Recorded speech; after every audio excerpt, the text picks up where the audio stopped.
Alright, so we're about to get started with the second version of the second song, Paper Planes Instrumental by MIA. I'm going to cue the music and we're just going to do this.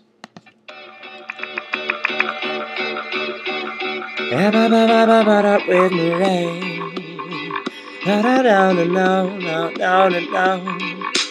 I am alive tonight.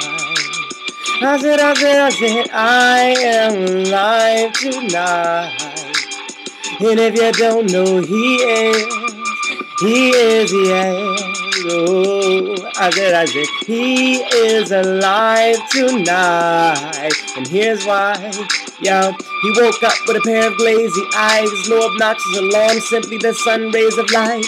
Ease into his slippers, a slight yawn with a sigh, one thought on his mind, thank God I'm alive. He thought life's great, I'm ready for breakfast. Pancakes, man, I love them the best days. I love college, man, that was his record. And both lids closed, he felt so connected. He is alive tonight. You best believe it, I said he is alive tonight.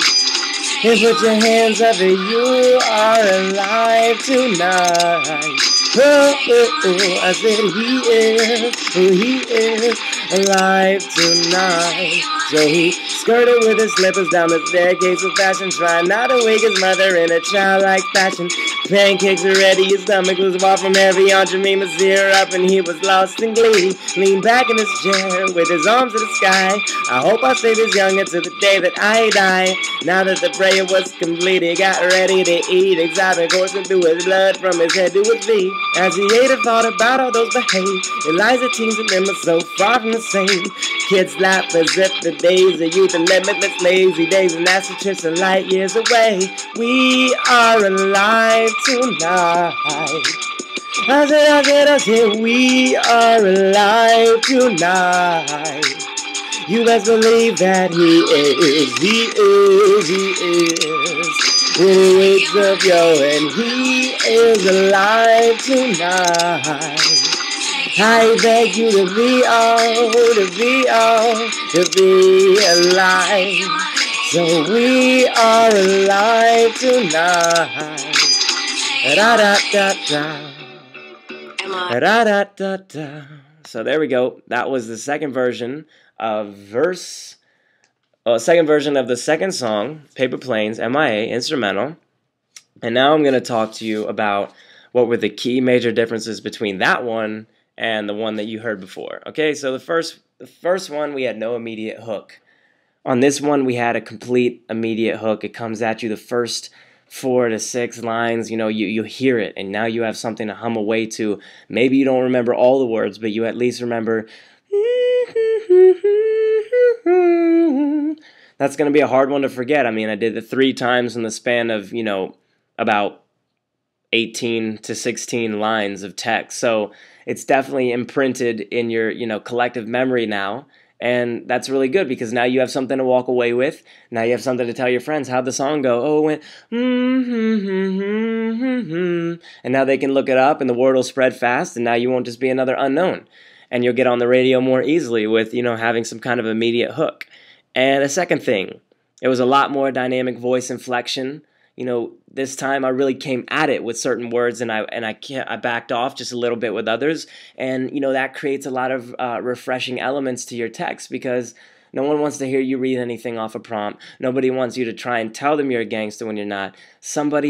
Everybody just wants you to be completely passionate about what you do, and that really fires up people, and that makes people motivated to do what they do. To hear you so inspired with what you're doing, I mean, that can make all the difference between their morning and another morning. So, you know, that's great music when you can inspire somebody to do something that they normally wouldn't do from your own energy and your music. So the third thing is, I think in this one that we do get a sense that the artist is way more in control. It takes a lot to just open mouth sing like that, and it really does take more confidence than you think to sing full mouth like that and just let everybody sit there and judge you. And, you know, that's okay.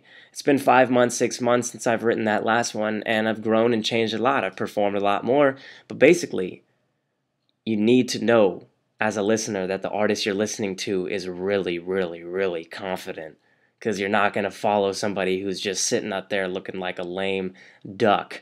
Okay, you need someone who you can follow behind, because every day we wake up we have questions, especially as teenagers, and that's very important to have somebody who can lead you musically, because music, we don't really listen to our parents as a teenage generation. We listen to the artists, we listen to the role models that influence us the most, and nowadays music is a huge role model type, arena. So to be an artist with a musical message and a lot of confidence, you're doing a great job. So make sure to add that in, and that's what we added in this time. And now we kind of know who the target audience is, because if I were to want to pitch this to a radio station, I would say, okay, look, I've got a story about this teenager. He wakes up, he's into his slippers, he's waking up with the sunlight hitting his face. How many times do we do that? And you could go into it and say that sun waking up in the morning is a metaphor for your first days on Earth or whatever, but I think that's going to go over most people's heads. So you tell the radio station, I've got a story about a guy, and he's waking up and he's making his pancakes. He's listening to some Asher Roth. Asher Roth is he wrote a hit called "I Love College," and Asher Roth has just changed the way that we listen to rap. I have a whole newfound respect for rap after listening to Asher Roth, because he's not rapping about money, cars, clothes. He's rapping about stuff that he cares about, stuff that interests him. And that's very addicting to teenagers, because we always want refreshing stuff. We will pile drive through music, man. We listen to thousands and thousands of songs a month and a year. So we now know that our target audience is about a boy, and we got a guy. We got people waking up in the morning. We got people, coming down the stairs real quietly so as not to wake up their moms. I mean, that's, people, a lot of people in this world have moms that they love. And, that's something that's a common bond. That's something that we can relate to as a common society, as a collective culture. And, to have that makes a big difference. So, and the last but not least, I put in "I Love College," not only because I like the song, but also because it's a really trendy song. It's something that recently has taken, been taken to very, very receptively by a lot of the teenage crowds these days. So to add in, songs that you like, but also songs that other people like, which shouldn't be hard to find, because, music is very eclectic when it comes to people's tastes. So just add in things that you like, and add in things that are popular with other people that help to say your message. And those were the main differences that were contained in this one. All right. See ya.